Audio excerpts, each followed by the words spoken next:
why all current and past longer surviving communist countries tend towards more brutal autocratic style governments.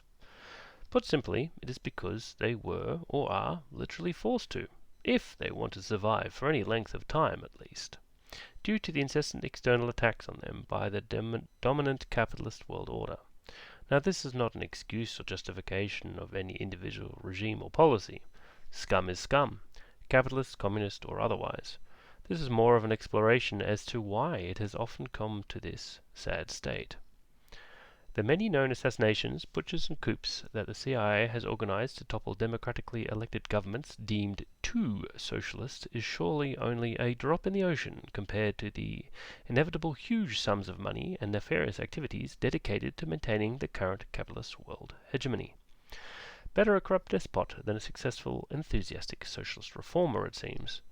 One cannot allow the people's system to be seen as successful, or risk revolution at home, or, as was often the case, in the exploited client states. The parallels of the current socialist cause to the original struggles of newly formed democracies in a world full of monarchies is worth exploring, in terms of geopolitical power dynamics, popular opinion, and social evolution.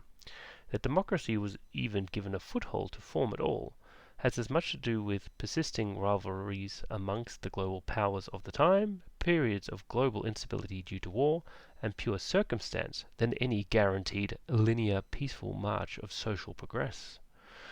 These were not peaceful transitions. Many early democratic revolutions failed and were crushed, or indeed were usurped by strongmen, or were otherwise undermined, well before we got to our more stable current iterations.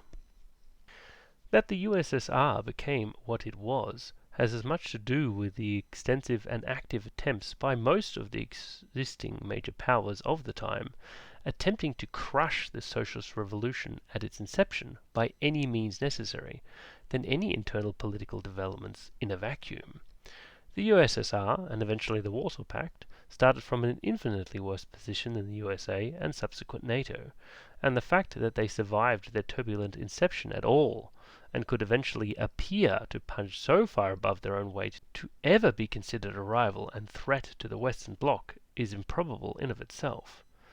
Active and persistent hostile intent from existing power structures generally only allow for autocratic-style political institutions to form in successful opposition, unless aided by historical periods of social upheaval.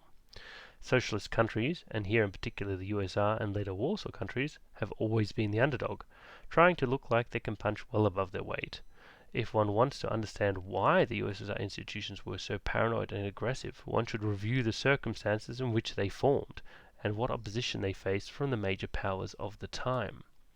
The paradox is, only consistent agitation can destabilize the corrupt system enough to tip the world into a period of global instability, barring a natural calamity, of course. While the existing power structures are strong, only seemingly paranoid and aggressive, new institutions stand much of a chance of even providing organized resistance. It is only after the world is destabilized enough to lessen the threat from the hegemony that new social systems are given the breathing room to naturally develop a more peaceful internal structure. That they can manage this transition once the external threat is lessened, or perhaps that they succumb to internal usurping by the next despot, is left up to history. Don't trust any revolution that was formed in a world of strong opposition and external threats. Only a counter-revolution that continues the reform once the external threat is lessened can save the people's revolution. Anyway, all the best and take care.